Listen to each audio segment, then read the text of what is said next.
do that whole hemp thing.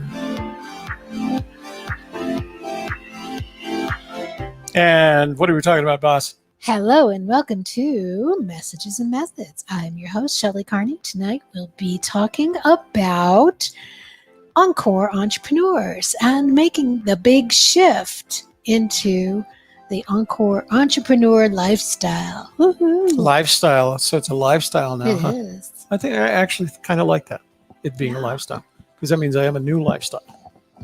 New. Yeah. I moved away from You've been an entrepreneur since 1979. Oh, I that's don't a know good how it's point, new sorry. for you, but okay.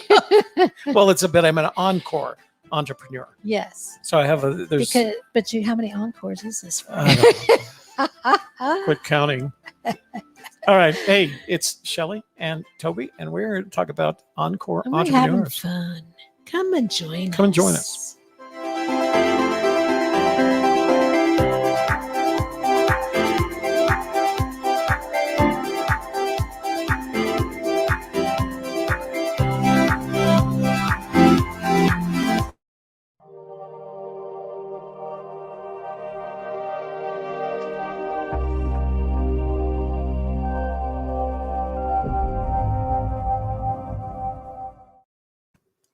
Let me do this first. Toby and I want to provide value to our community, and we hope you enjoy the videos we create. We appreciate you being here to engage with us. To help us in return, you can share your ideas and appreciation by clicking on the thumbs up like button, subscribing, clicking on the bell to receive notifications, and writing a positive comment. Then share our videos with your family and friends so we can grow the channel and reach more wonderful people in the future. Thanks. I like that you ask them to share a positive comment as opposed to like, don't write something that's mean. Well, yeah. Yeah. You said it in a that's good. positive way. I do want to remind everybody that the super chat light is lit. If you go down to the bottom of your chat window, you'll see a stylized but grayed out $sign. Click on that, and YouTube will gratefully and happily walk you through the process of contributing to what we refer to as our little project. Because it is a little project. Yeah. But we sure like it. Yeah. All right. So where do you want to go with this tonight? All right. Well, let's just talk, okay? Can we just talk? Let's just That's talk. good. Let's see. I got some comments. Hang on. Jim in Ohio was here. He says he is back safe safe from my his Western. Oh, he remembered he was travels. planning to go to Arizona. Sedona, wasn't it? Wasn't he going to Sedona? I think so. Tell us about it, Jim. Yeah, Glad to have you back, but Jim. it was hot there. Yeah. Hotter than a $3 bill, as my Yeah. father used to say. So what is that thing up there? See where it says live and then there's a gray box with a boop, boop Oh, thing? I don't So know. What is that? That thing right there? Yeah. Connection is fairly good. If you're on Wi-Fi, try plugging in your router or moving closer to it. Okay. That's a new little feature. That's a new StreamYard feature. Well, we're Never saw on that before. Ethernet though. Yeah, we are on Ethernet. So why is that even? Why is a it even thing? a thing? Okay. Well, let's just talk. Tonight we're going to talk about our entrepreneurial journey. And it is a journey because if you've never been an entrepreneur and then you decide to become one, there's a lot of challenges to overcome. So let's get into that. Here's my first question for Toby. How did you change from being an employee to an entrepreneur? I'm going to give you the short version. Okay. So I left college to join the military. So I was in the military and effectively an employee, although, in the military Sure. for 5 years. I got a regular Because you paycheck. got to listen to somebody else tell you what to do. Exactly. And worse, you volunteered for being told what to do, right? Sure. It's not like you, I guess when you signed up for yeah, it. you signed up for it. Yeah, it's like any And then- employee. When you get a job, you sign up for listening to your boss. And because I had worked with the Army Security Agency and I'd had top secret crypto clearance, as soon as actually before my service time was ended, I was invited to join the National Security Agency in outside of Washington, in Maryland, Fort George, Meade, Maryland. And so I became not only an employee of an institution, this one a government agency, a bureaucracy, but it had the safety and predictability of being a government entity, right? It's very predictable. You know what your wages are. You know what your next year's wages are going to be. You know what your potential for going up the ladder is. You know how much sick leave you get, how much vacation time, etc. It was very, very predictable, Right. and that was a good time because I was raising a young family, Mhm. and I wanted that kind of predictability. Mhm. I was with them for 5 years, and you guys may have heard this story before. What happened was I was trying to finish off my degree. I studied journalism at UNM, but I was working towards a degree in photography and photojournalism. And I was finishing that up at the Corcoran School of Art. It's now the Corcoran School of Art and Design at George Washington University. And so we used to go out with the fam, and I would take pictures and I'd put them up on my cubicle wall. And one day, one of the director level people from upstairs came down and they said, "Are you a photographer?" I said, "I will be soon. I mean, I'll have a degree in it." And they said, "You want to take some pictures for the agency?" And I thought, well, they probably want me to shoot some portraits of some exec or something like that. And the gentleman said, go downstairs and get your orders. Told me the room number. I'm thinking to myself, why do I need orders to shoot?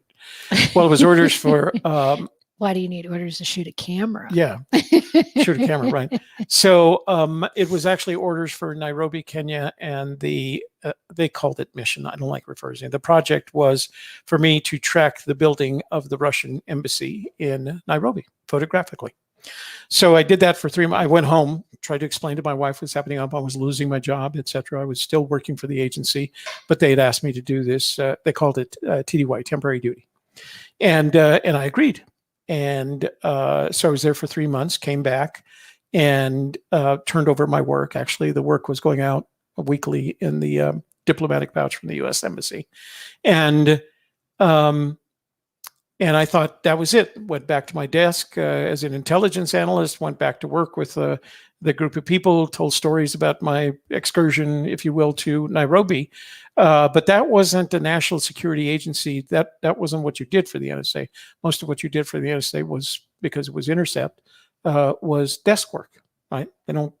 Although they do now, they didn't then have active field agents. They left other agencies for that. Anyway, so I forgot all about that. Then about 3 months later, the same gentleman came down and they said, we've had a request from one of the other agencies in our community, and that community is the intelligence community, and they would like to use you for one of their projects. And I said, what about my work here? And they said, they liked your work. We liked the idea that they liked your work. We would like to send you TDY for 3 months over to their project. And I can't tell you about anything about that project, unfortunately. Well, fortunately. And so I did. I went off and did as good a job as I was capable of doing. And I came back. They liked the work. And about 3 months after that, that same gentleman came down and we had a long conversation about my career and where it was going. And he thought there was this great opportunity for me to serve all the agencies, because I had a clearance, all the agencies in our community in the same way that I had served this one, the NSA, and the one that I was asked. And he said, I'm going to suggest you become an independent contractor. And at that time, I never even had any thought about ever becoming an independent contractor. Never thought about starting my own business. 5 years with the military, 5 years with the NSA, everything's going good, kind of had my career planned, etc. And then he said, and we'll help. And I didn't know what that meant exactly. So about we'll kick you out the door. Yeah, and we'll help by throwing you out and you're on your own.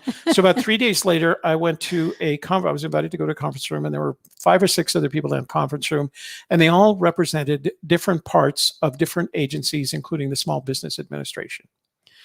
And my agency wanted this to happen so much that they brought in the Small Business Administration to train me in running a small business. They brought in George Washington University to give me my degree as quickly as possible. They brought in contracting officers from 3 different agencies to explain to me how the whole process worked and go through that training. Anyway, they did everything they could, and they were going to give me 6 months to get all of that done, going through the SBA, Small Business Administration training, finishing up my degree at at a rapid pace, and then going through these contracting schools that were being held. And they were willing to pay me through that whole time. And so I had 6 months of intensive training on how to become not necessarily a small business owner. I learned how to become an independent contractor to agencies inside the intelligence community in the federal government. So that by the time I got there, after I said goodbye, there was a point at which I left the NSA. And when you leave the NSA, there's no gold watch, there's no benefits check that they walk away. I think I got a couple $1,000 worth of unused leave time. And the next day, I was an independent contractor. And within, I'm going to say, a week, I had my first contract. Competitive, I won my first competitive contract. And it was a sole source contract. I'm sorry, it wasn't a sole source contract. I wanted it to be a sole source contract, but I had to compete for it. And I had some benefits. I got points because I was a veteran. I got points because I was a disabled veteran. I got points because I was Hispanic. And I was going to say I got points for being male, but I don't think they did that back then. Anyway, so I got the contract. And it required travel. And by that time, my wife had gotten used to the idea that this was going to involve travel. But at that point, I was on my own. And that was 1979. It was probably 1980 by the time I got started. And I did that from 1980 to 2010. So 30 years. Okay.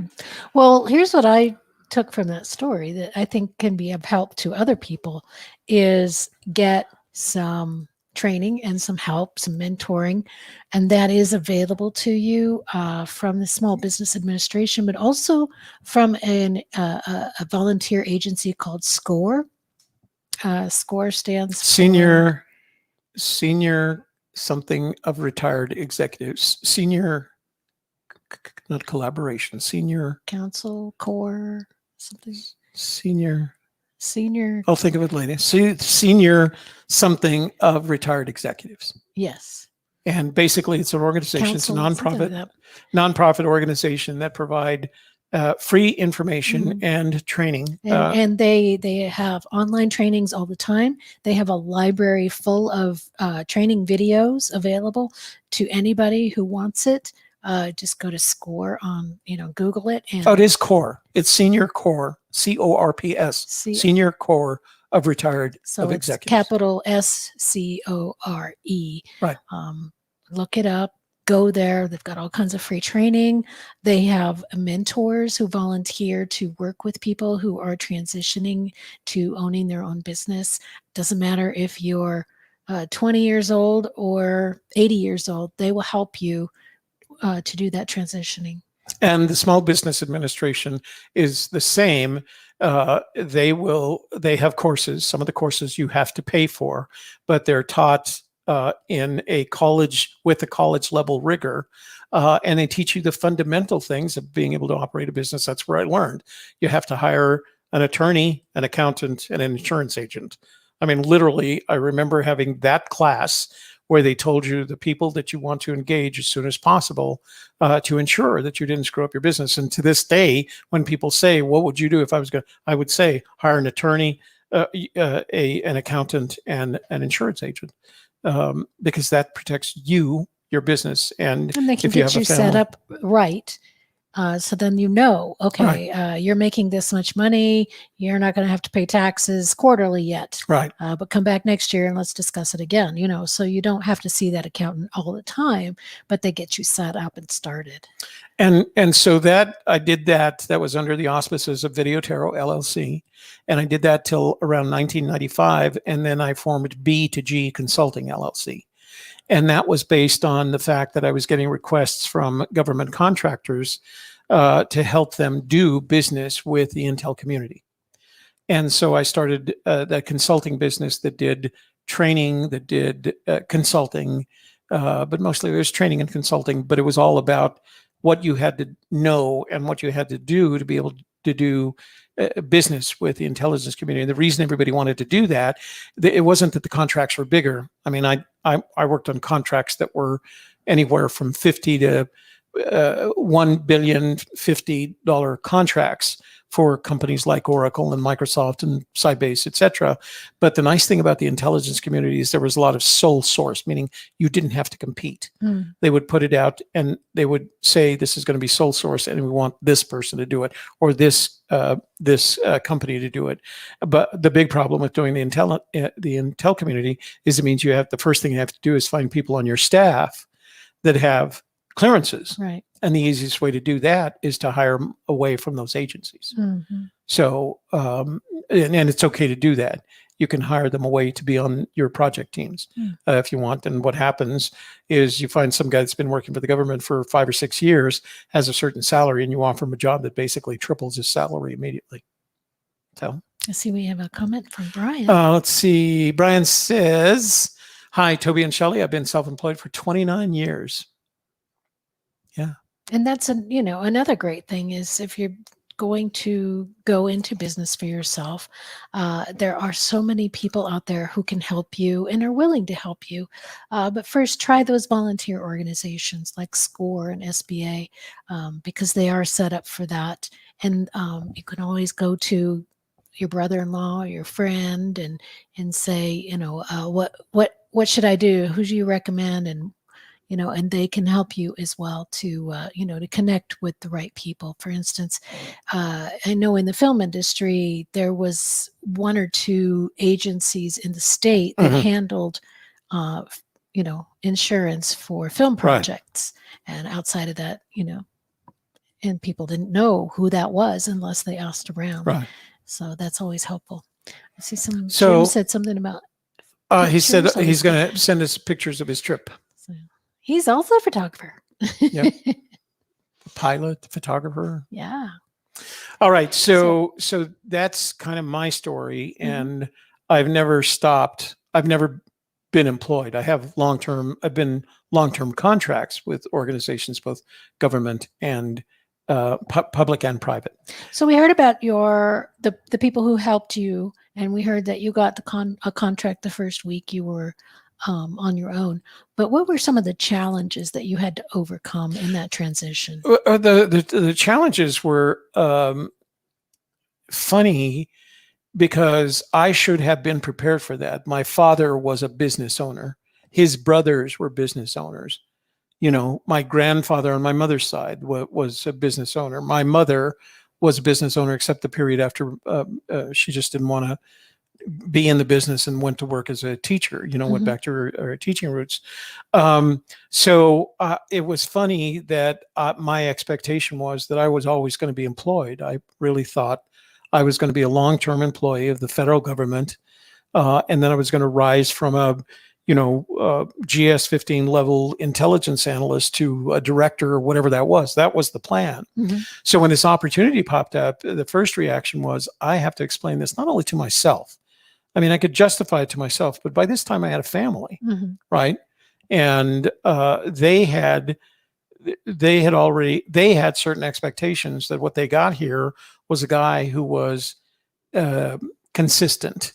He was going to leave home in the morning. He was going to come back in the afternoon. He was going to coach soccer. He was going to be around for soccer tournaments on weekends, soccer games on weekends. And he was going to bring home a check on the 1st and the 15th of every month. And so when you go back and you say, first of all, the schedule, there is no schedule. I don't know when I'm going to be gone. It's dependent on the next contract or where I'm going. That's the first thing. The second thing is the money is not regular. You'll have a contract that may pay you based on getting to certain milestones. But for the most part, it's not going to be the 1st and 15th of every month. Right. And then there's the government contracting process, which is rigorous. It's a rigorous process. There's a lot of paperwork involved. And back then it was paperwork. It wasn't anything you could do online. It's changed since then.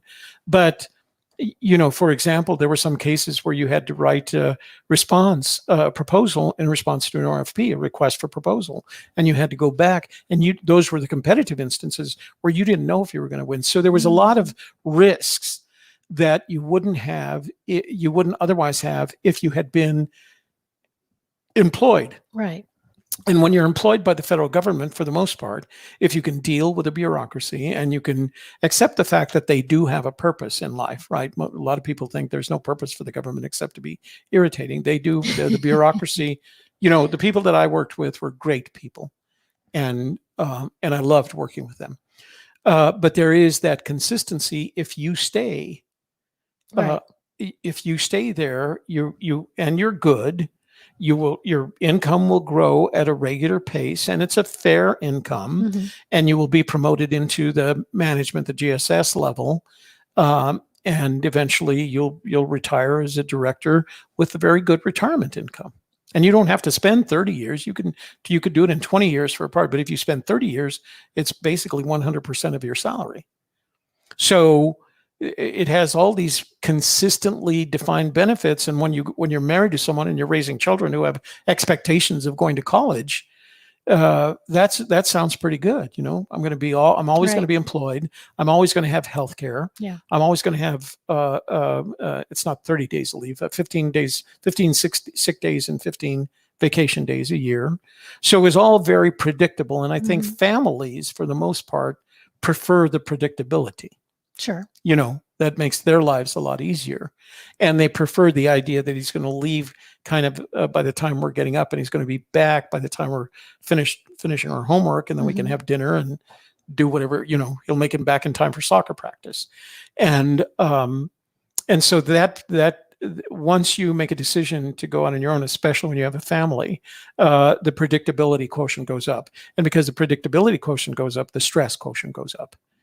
And so stresses that you didn't imagine in terms of your family life, you didn't expect and would not have encountered if you had stayed in with the government, those all pop up. And so it makes everything a little bit more difficult. It's hard enough raising a family. It's hard enough being married. It's hard enough raising a family when situations are predictable. Once the situation on your side, since you're the primary breadwinner, when you start inserting unpredictability into that familial set of relationships, that makes it difficult. It creates stress on them that they didn't expect. Now, fortunately, I was fortunate enough not to have. It wasn't good times and then bad times. There were good times, and then it would slow down, but there was enough money in the bank that they wouldn't notice. So one of the things I learned was put it all in the bank. Don't go out and buy a car the minute just put it in the bank, because you're going to get a month or two before the next engagement or whatever it is. And the first 15 years, from 1980 to 1995, then when I came back from Bosnia, I felt like I got to do something else. I can't keep going to these places where people are shooting at you. And so that's when I formed the consulting company. And that was one of those where I was asked on, a friend who worked for a government contractor, a large government contractor, called me and he said, could you just come in, teach our salespeople how to do this? And they paid me, of course, and they paid me literally what I asked. Like, I made up a number to see if, if I could make a number so high, they would say, oh, no, I didn't, because I didn't, that wasn't my business. I didn't, Right. But name a high number, then they can always negotiate with you. You got to start high, though. But it was, there was no negotiation. There was no. It's like, oh, okay. and that's basically what happened. Yeah. And to this day, whenever I haven't seen him in years, but when we see each other, and the first thing he'll say is, "You really got us on that first contract that he remembers that." Yeah.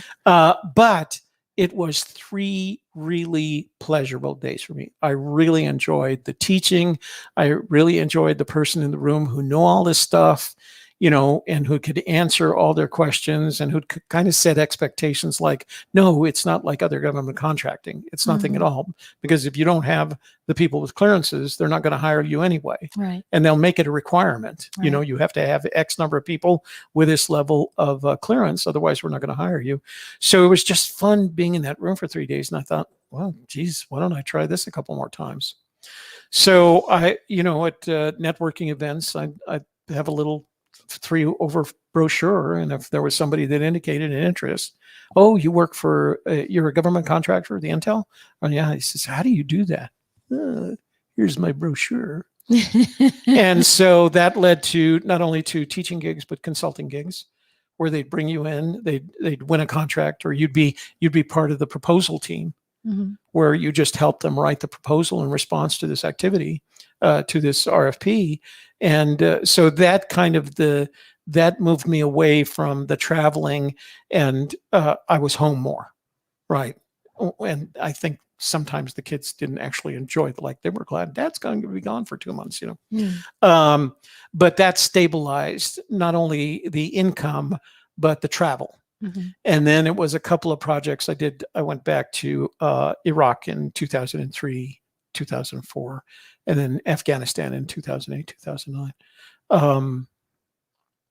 But it enabled me to stabilize a little bit. And so, but the other thing that you have to learn if you work for someone in the private or public sector, you're working on things like Social Security, 401ks, those kinds of things. So you're working towards your retirement.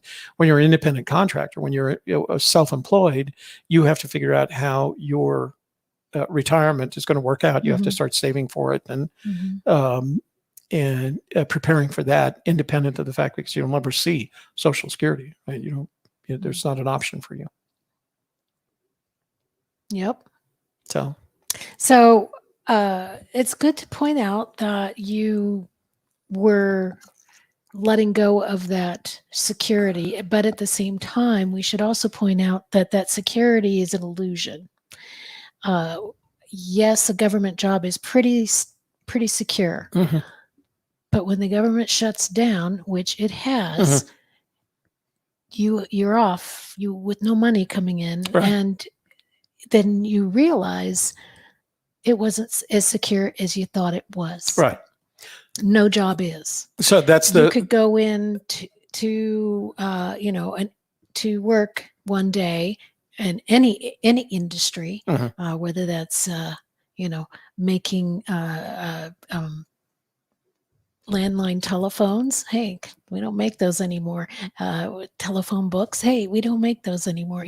These things, newspapers, those are becoming very scarce as well. These things phase out, and that security that you thought you had, you find out was just an illusion. So although it's right in your face, going into becoming an entrepreneur, a business owner, I don't have security. At the same time, you do know you're in charge of everything, right? You're the one who's responsible for whether or not money's coming in or not, right?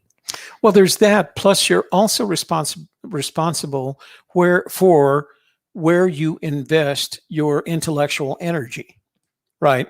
One of the things about being employed in a company or a government entity, private or public practice, where you are an employee, is you're pretty much limited in terms of your intellectual mobility, right? And the only example I have is an intelligence analyst. So if you're an intelligence analyst, there's a way to climb up, but you're going to be in that field. So if you want to learn about how to write C++ code, that's not you have to do that on your own, but because you're so busy between work and family, you don't get that opportunity. One of the nice things about being employed is not only do you have time to invest your intellectual energy in other pursuits, learning other things, but you almost have to. You have to learn other things so you can add to your skill set in order to make different offerings available to your prospective clients. So the more time, you should never spend more time in what I'll call intellectual research than you do in marketing and selling, right? So your production has to equal your consumption. Exactly. So you want to be at a point where you're making enough in marketing and selling and then producing income that you could spend some of that time in other areas, investigating, learning, et cetera. And that's why I have such a strong, although the intelligence community had a very strong, required a good foundation in computer technology, it didn't require as much as I know about computers. But because I was so interested in them, and I really felt like, well, it's going to drive everything, you better know how these things work and what they can do and where they're going. And then the same is true for audio and video. I don't want to call it technology, but the audio and video field. It was required on a lot of my early projects, on a lot of later projects for that matter. So I had to keep up with that. And it had nothing to do with intelligence collection, either open source or otherwise. So you had to know about these things, and that's you become not only a jack of all trades, but then eventually also a master of all those trades. So that provides all these different opportunities as the world is changing, as you have, the big world-changing events like 9/11, which changed the way we do business, like the pandemic, which changed the way we do business. You have all these tools available to you, like us stepping into a studio as a result of the effect of the pandemic on communication, on interpersonal communications, wasn't a big deal for us. We just did it. Right. That technology existed. More people had to adopt it quickly. Right. And it was an easy transition for us, like, oh, let's just do this. Right. It wasn't I don't remember us going like, should we go this way? Should we start doing it? We just said, no, this is what we're going to do. So it was an easy transition for us. So thinking about the past year, how has being an entrepreneur helped you to shift into a new business? So there is a characteristic of entrepreneurs, of people who think of themselves and who other people think of as entrepreneurs, and that is the seriality of the entrepreneur. Right? Serial entrepreneurs. Sure. Right. They just can't stop Once at they've one. learned how to do successful business, they keep on doing it again and again. So it's not what you're right. That is correct. But it's once they the characteristic that is most valuable to them is the foresight necessary to make an immediate determination of whether that's a direction they want to go or not. The fact that it becomes a business and they have that kind of experience is less relevant to them than the risk analysis necessary to say, I can do that, right? I can become, quote, an encore entrepreneur. It's not anything that I'm uncomfortable with, while other people might look at that and say, that's too risky. I can't imagine doing that.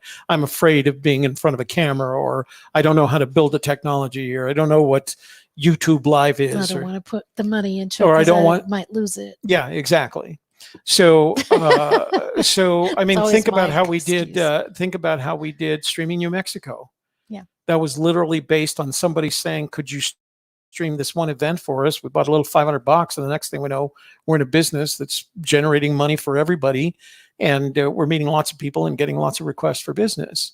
And it made, I still to this day, I said I made a $10,000 investment in that big black box that we used. What would be interesting to do that today, it wouldn't be a $10,000 investment. It would probably be about half that. I if think not we'd less. still have all the same issues with connectivity. Oh yeah, it was. You'd still, and that was the most unpredictable part of that. And that was the fact that these events are held at locations that were not designed. Although you could, if you went to San Francisco or say Austin or Washington, where the hotels have understood that this technology is necessary because of the distance learning. It may have changed as a result of the pandemic, but back then they still need to shore up the infrastructure. Internet. But it was good, and it was easy, and we made money, and we had fun, and then I decided to retire again. Well, what are some of the skills that you have used over the years as an entrepreneur that make it easy for you and quick, easy decision to, okay, I need to pivot, or here's a business idea, or I like this, that's great, and I'm going to go for it, and then you go off in another direction. So it's a couple. It's I don't know if it's skills as much as it is maybe it is a skill. So one skill is the ability to see the potential. Like, where is this going to go? Based on what I know about where the world is right now and where it's going to be in 5 years, 3 years, is this worth making the investment. So that's the first thing. The ability to and it has nothing to do with risk, right? Mhm. As a matter of fact, if you start doing risk analysis, you're not going to make a great entrepreneur because the risk is always against you, Mhm. right? It's true for any business. But you say, based on what I know, what I've done, what I've accomplished, and where I see us going, this is a wonderful opportunity. This is a really interesting.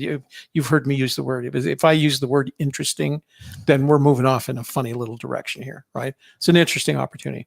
That's the first thing. The second thing is the willingness to make the investment. And there's two kinds of investment you have to make. One is time, and the other is money. I'm time and your money. And if you have any sense that you can't afford either one of them, then you have to be willing to make that investment, because anytime you make the decision. So the first part is making the decision. I don't know. There's some ridiculous statistic about, only 10% of all entrepreneurial opportunities have any chance of success. It's a very low number, but they don't stop. 100% of these guys, even at a 10% success rate, will go on to the next one. And so part of it is the confidence, and maybe it goes back to vision, willingness to invest time and money, and the confidence just to keep doing it until you get it right.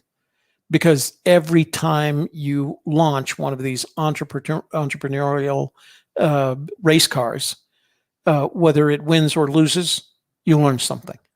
You learn something about it, and it refines it. I mean, the reason they call them serial entrepreneurs is because they can come up with a business idea a day based on whatever they screwed up yesterday, right? They'll look at it and they say, oh, well, I sure made a mistake there. That didn't have, well, let's do it this way this time. And so that comes to go. So those three, plus the personality that doesn't, and I'm sure as a life coach you'd know the name for this. They don't get beat up. They don't beat themselves up. They're not attached to the outcome. They're not attached to emotionally to everything. Emotionally, I guess that's the connection, right? Mm-hmm. If it is a failure, yeah, it's a failure. Look, I screwed that up. What else can I do? They're not going to sit and mope around for a week while they figure out, I spent the money, I spent the time. It didn't work out the way I planned. What's next? Is their attitude. Is that attitude of like what's next? What do I do next? Where do I want to go next? So don't give up. I don't. It's something I want to say. This, I've heard the term stick-to-itiveness. I don't think it's that. It's resilience, the agility and resilience necessary to go like, I'm just going to not let that affect me. Mm-hmm. I'm going to move on to the next thing. And because their mind is in constant motion, there's a certain amount of youthfulness associated with that. Their mind isn't, constantly moving.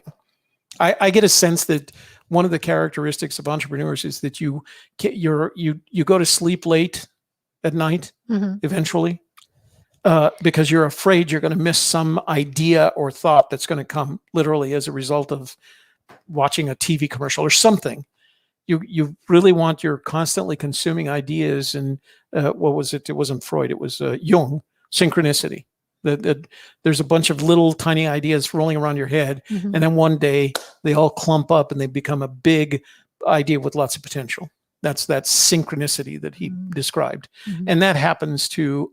I know it happens to me, mm-hmm. and you may not. You're just absorbing all these different inputs from a variety of sources. They go in the back of your head. You don't think about them much, and then one day somebody says something, and you go like, "Oh." And then it all comes together like, oh, I get that. Boom. Let's make an investment. Let's put the time and money into this and see where it goes. Yep. All right. So speaking of vision, what is your vision for the coming year, and how do you think we will make that happen? So let's talk about, before I do that, I want to talk about the last year. Okay.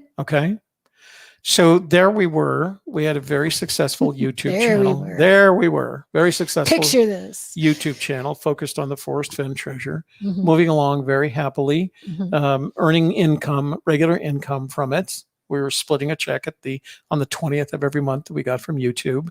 We were doing well. We had a good and growing audience.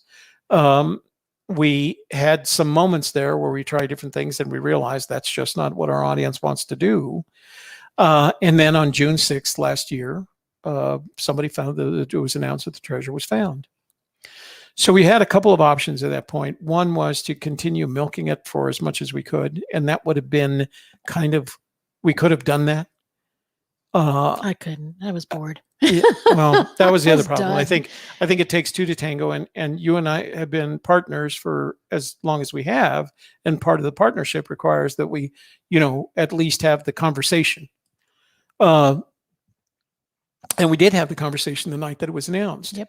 And by the next day, between the two of us, we made the decision, let's move on. Mhm. And I thought what we did to move on was spectacular in the sense that we wrote a book. Yep. And wrote and published a book in less than 90 days that still sells well, hid a treasure worth $15,000, and kind of did our own thing. And I think part of that was the reason that period was so successful between June and whenever the treasure was found, October, November. Ours? Yeah. Yeah. Yeah. October, early October, Yeah. We were still attached to the Fen late September, thing. early October. We were still attached to the Forest Fen treasure and that topic. And I don't think, I think it was okay. And it certainly drove what we wanted to do in terms of the sales of the book, et cetera, et cetera. But there was a point at which we both realized we've got to get away from this whole treasure hunt thing. Mm-hmm. It's not going to last forever. It can't last forever. It won't last forever. We've got to start doing something else. So we did a lot of tests. We started looking at the things that we were having fun with and the things that we liked doing and the things that we were learning about doing and where the potential was. And I think that's when, as we had our conversations and we realized we want to make money teaching other people how to make money who happen to be in our age group. Because you're the one, I remember having a conversation with you and we were on a phone call and you were going on about how underserved us senior citizens were. And I just shut up and I put you on speaker. And I think you went on for 15 minutes about how terribly underserved. I doubt it went on that long. It felt like 15 minutes. It felt like 15 minutes because you were pretty adamant about this and you had some sense about what you wanted to do. But I could tell the reason you were throwing this in my direction was you wanted to take advantage of the things that we just talked about. Mm-hmm. If I can get Toby in on this train ride, then he can apply his skills, knowledge, and expertise. I can take the things that I'm learning because you probably know more about digital marketing than I do at this point. And it was the combination of you with the impetus, right, that was moving me forward into the next thing. And the advantage that we have in that case is that, okay, I'm okay with that. I mean, I'm not saying, oh, I don't know how to do that. I don't want to do that. I'll just say, yeah, let's do it. And so here we are, and we're putting things in place to start producing income again. Well, and a lot of times when you take this training on what kind of business should I start, they always say to you, well, what do people come to you for advice about? Mm-hmm. And starting a YouTube channel or a podcast or both or live streaming, all those things. All of that people have been coming to us for years for that. Yeah, because we know how to do it. It's just like a no-brainer. How many YouTube channels have we done? Like 20?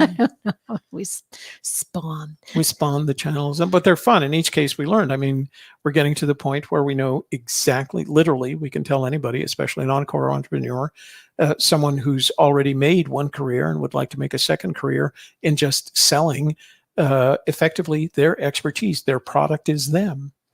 Well, honestly, in this day and age, post-pandemic, the evolution of online communications in the past year. And the reason I mention that is because in the past year, past year and a half, as a result of the pandemic, there was this tremendous advancement, this jump in the technologies that enabled distance communications. Right? It's not just the cell phone, and it's going to change again. Google, Facebook are all, and there was one other company. Spotify? Like I said, Amazon are all now promoting the connection to your television that enables you. And if you go, I'm going to bet that if you go to buy a TV in the next 3 months, one of the options on those TVs will be I was going to say embedded camera. So it's, basically like a large. It's a large laptop. Cell phone. Yeah, a large cell phone. A large cell phone. And it'll communicate via IP to members of your family who have a similar. Because they have smart TVs. They've had those for years. Yes. So they're one step away. Yeah. They're literally a camera of one chip away, a camera chip away from making that possible. Everything else is in place. Mm-hmm. Yep. And pretty soon our TVs will have the equivalent of phone numbers. So if you're at home and I want to talk to you and Kevin, I will dial your TV and we will have a little conversation. Yeah. It was funny because, you can use your tablet to do what's called Google Duo on my Samsung, or if you have an iPad, you can do FaceTime. And then it's just on a little bit larger scale. Right. That's all it is. That's basically all it is. And it's the ease of communicating, because now with, my TV, the one that's in here has an IP address. And the reason I know it has an IP address is because I can Chromecast to it. The only way I could Chromecast to it is if it had an IP address. Mm-hmm. Well, once I have an IP address, I can get to that IP address using any internet service that identifies an IP address. Well, if I translate that IP address to a 9-digit phone number or whatever it is, 10-digit phone number, 3610, 10-digit phone number that represents that IP address, which is effectively when you're using wireless communications, you're doing. Then that means we can communicate as if it's a cell phone. Yep. So I predict I'll say by the end of the year. By the end of the year, we'll see that technology available to us. Yeah. Well, I mean, my Google Hub. Yeah. It's got the screen on it. Mm-hmm. Well, you can just say, show me a video on how to cook eggplant. Okay, here's a video, cool. But also my daughter called me on Google Duo last week, and it came across on the Google Hub. On the Google. And I was like, oh, well, I hadn't even thought of that before. Well, and that's cool. That's where we're at. Yeah, it's just, and it's just going to be easier and easier for people to access that. Do we say hi to Brian? Hi, Brian. Brian Gates. Brian We said Brian to Brian Ulrich, Jim in Ohio. Eleanor Blass is in the room. She's visiting.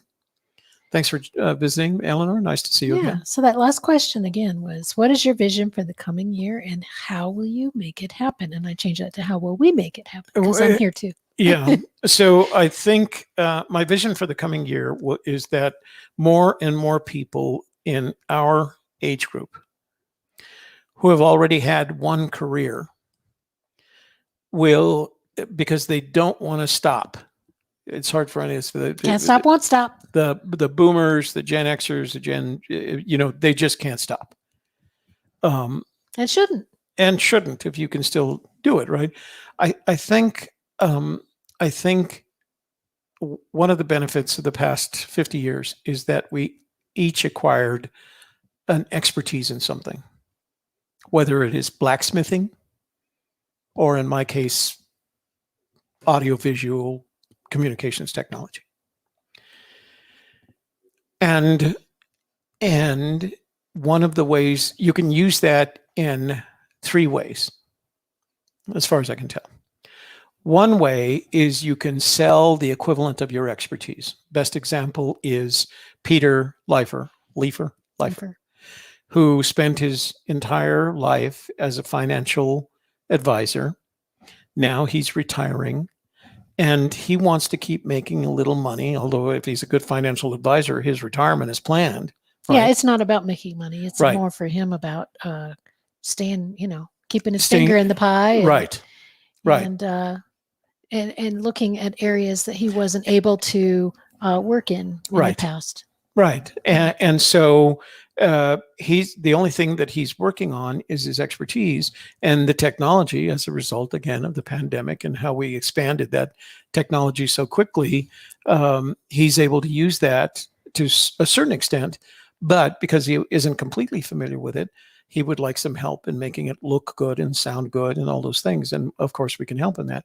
Another example is Dr. Brown. He had a great time making those 37 or 38 episodes of COVID conversations with us and walked away from that when we said, it's coming, people are getting their shots, everything's turning down. We don't have to have this conversation anymore. And within, I think it was like a week, he called us and said, I have an idea that I'd like to, and that's not about money.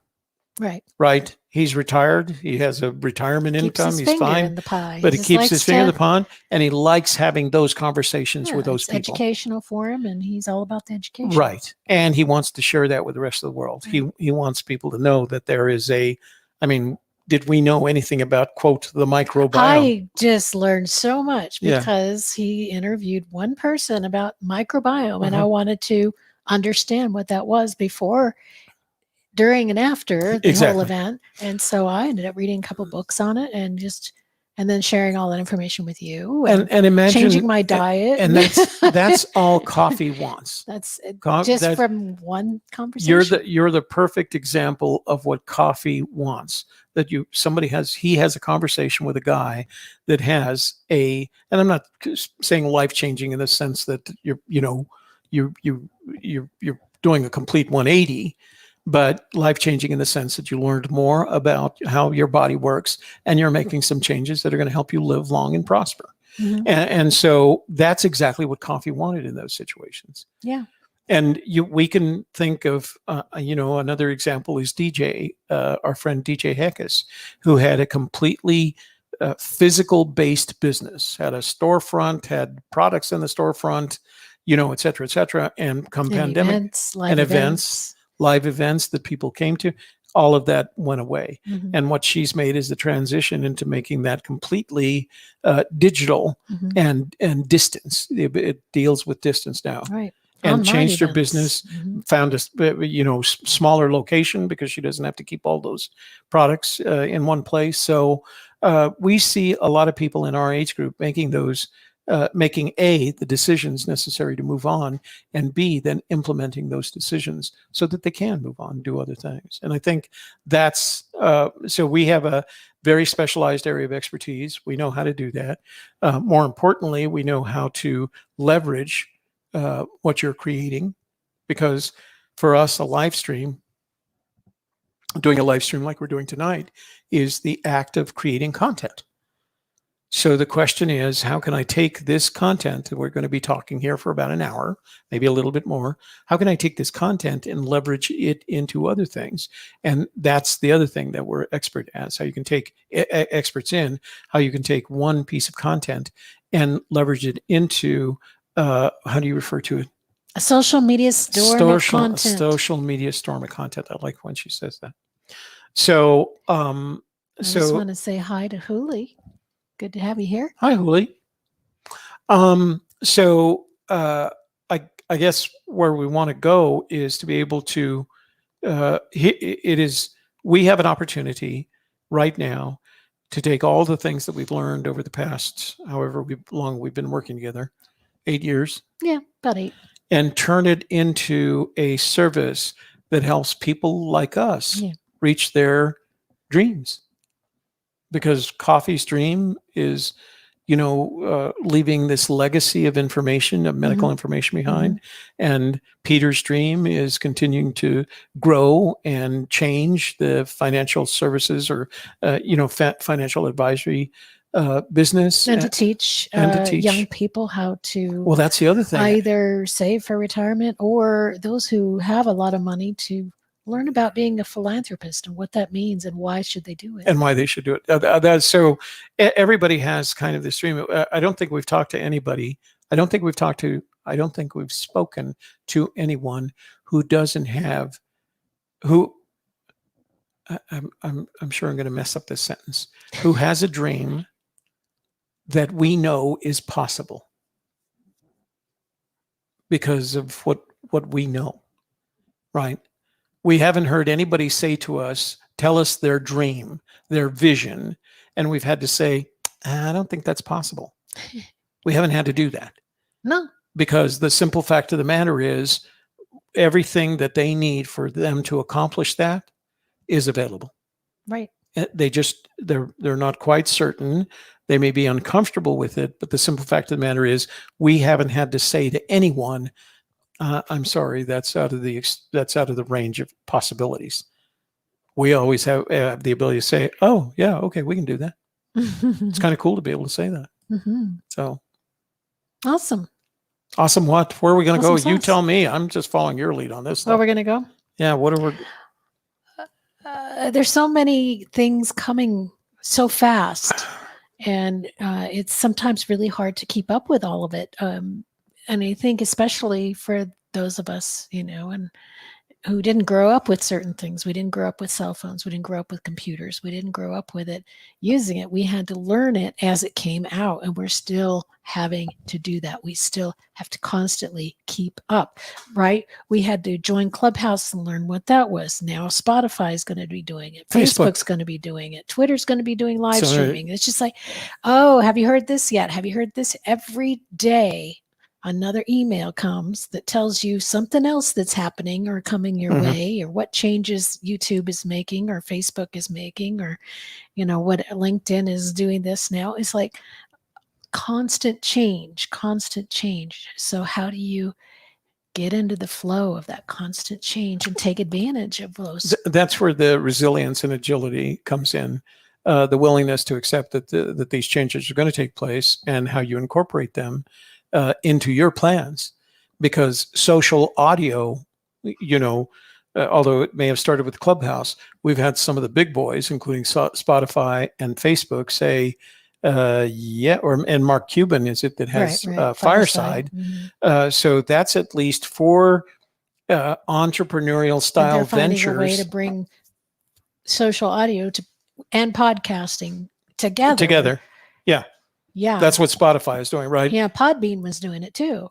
So they're all aware that this social audio thing has some kind of potential. Right. I don't think any, the simple fact of the matter is we're until going you back can, to the party line here. Right. The simple fact of the matter is until you can figure out a way to monetize it, they're not going to make money, but and I don't think anybody's figured out how to monetize it yet.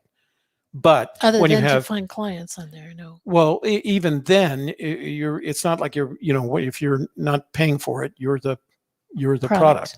But if you look at them now, Spotify, Clubhouse, Spotify, Facebook, there was one other, Fireside, Podbean. They're not making money at it, right? There's no immediate return on this investment. But what their people are telling them, the people who inside each of those companies that have that kind of vision, they're saying, we got to do this, boss. Why? And if the answer is because everybody else is, that's not enough of an answer. Right. The answer has to be because in 3 years, there's going to be this kind of generating this kind of online activity, and people are going to be doing it, and suddenly we can start marketing or advertising to them. Right. So when you have, Spotify's as TikTok, people are, businesses are like, oh, why aren't we on TikTok? Yeah. Spotify. If I've watched Spotify's growth and the decisions they make, the acquisition of Anchor, for example, that wasn't a social media growth decision.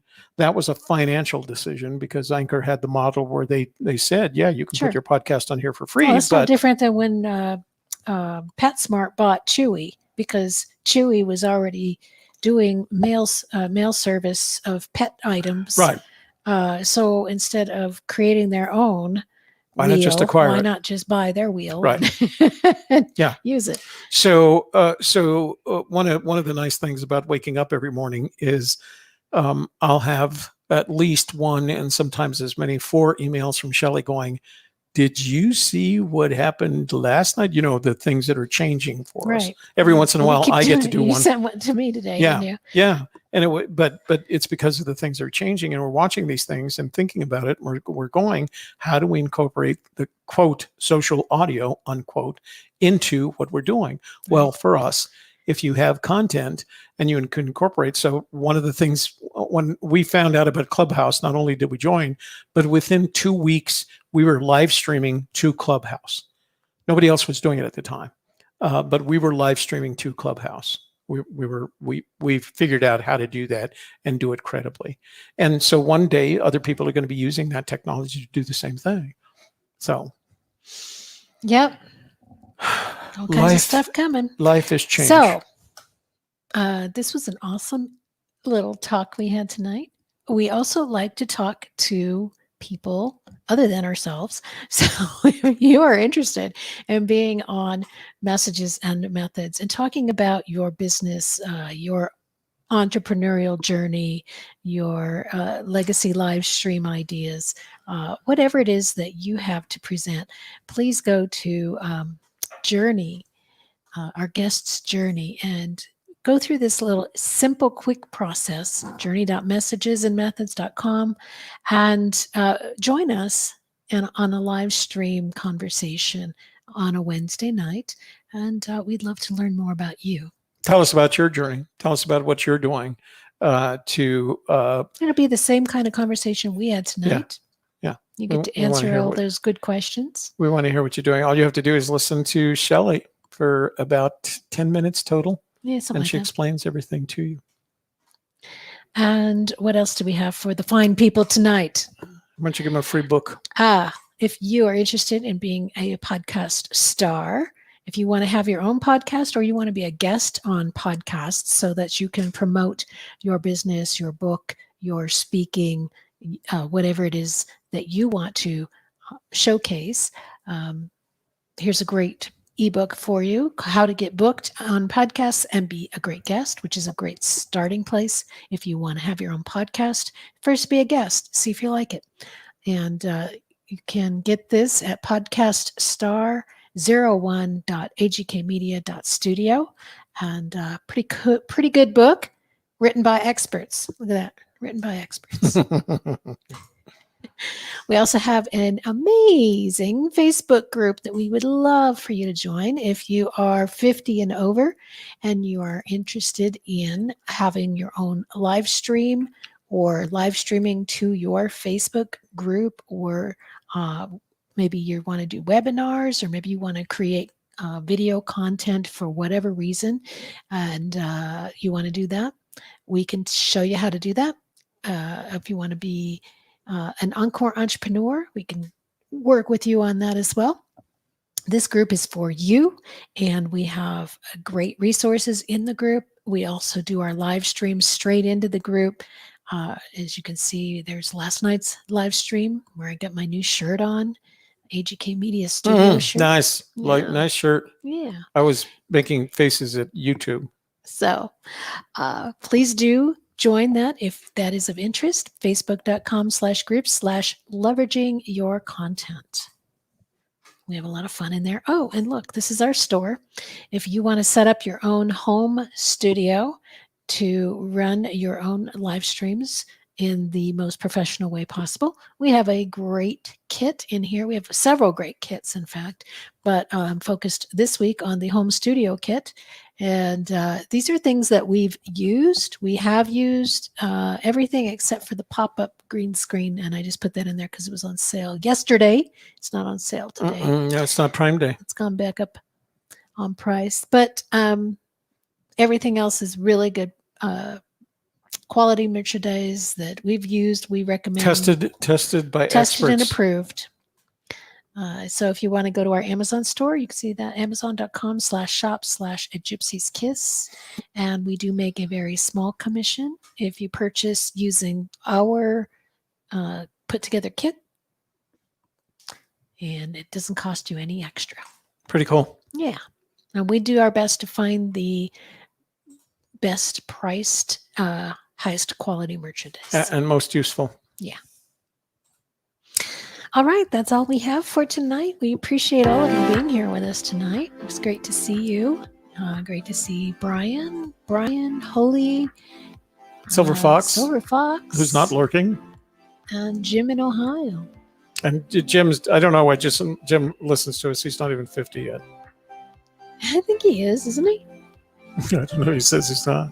Oh, he's not, huh? Okay. David says, what does he say here? Hey, I'll miss David. the music and banter of the Forest Fan Treasure. No closure there. I know.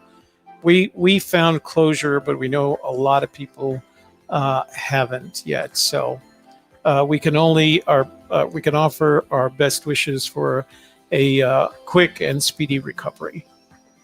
I'm not sure what else to. Speedy. It's been a year. It's been a year. So yeah, We're still here 3 nights a week, Tuesday, Wednesday, Thursday. What are we going to do tomorrow night? Tomorrow night, we're going to be talking about the mindset required to become an entrepreneur instead of an employee.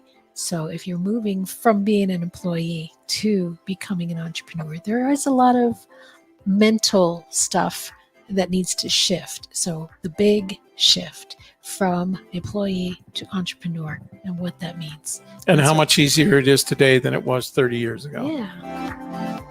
I'm working on my slides today, and it's looking like a really good Presentation. good presentation. I'm Good. having fun with it. Looking forward to it.